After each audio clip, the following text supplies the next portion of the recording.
Você tem toda a razão. Já vou passar a palavra para a Guilherme, que ela levantou a mão também.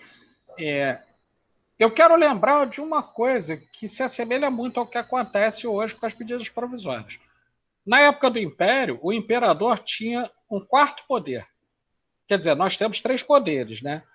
Atualmente: executivo, que é a própria administração pública, o legislativo, que é composto pelos parlamentares, e o judiciário, que tem nossos egrégios, bondosos, competentes e ilibados ministros da STJ e STF, que jamais podem se equivocar. Se algo acontece em contrário à lei, a lei está errada.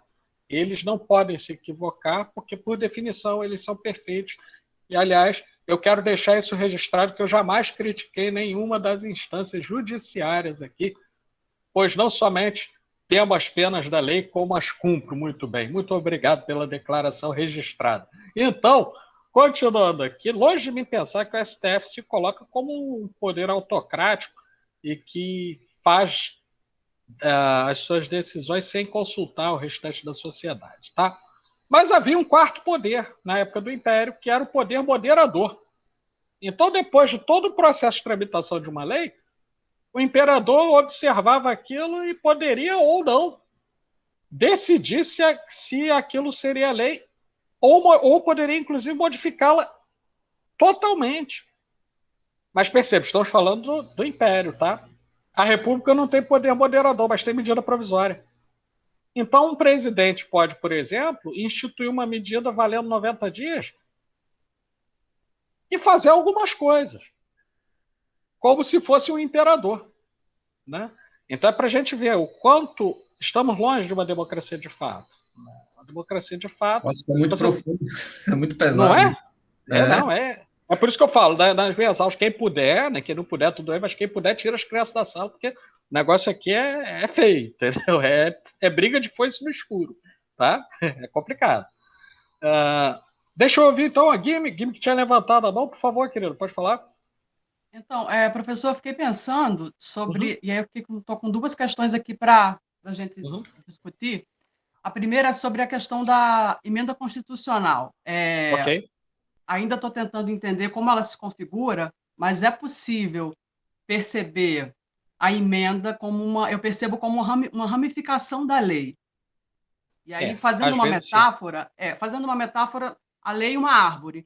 E aí Uhum, a emenda constitucional, uma ramificação, um galho. Não seria esse galho mais fino, ou seja, ele não estaria mais suscetível à dissolução? Não sei se juridicamente esse seria o então, termo mais exato.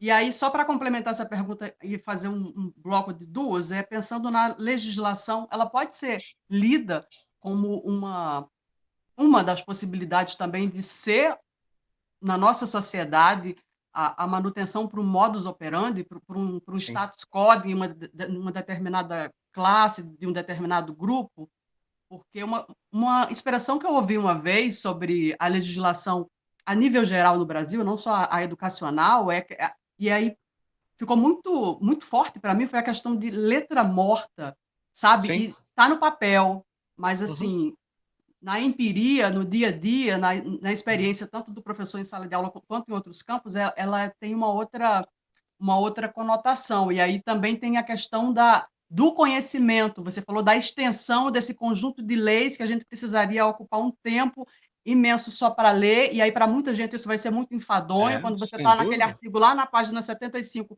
você não se lembra mais da página 13, o que estava dizendo, aí você tem que voltar, Uhum, ou seja, esse movimento, né? E o quanto isso, na verdade, ele serve para alienar, e a gente fala, não sem se dúvida. busca, porque é muito longo, é muito extenso, e não sei, mecanismos de alienação que a própria legislação ela embute para que qualquer pessoa que está em qualquer esfera possa ter acesso. Eu queria que você Sem falasse um dúvida. pouco mais sobre isso, essa Claro. fragilidade da emenda e essa Uhum. legislação para a manutenção de um status quo da sociedade.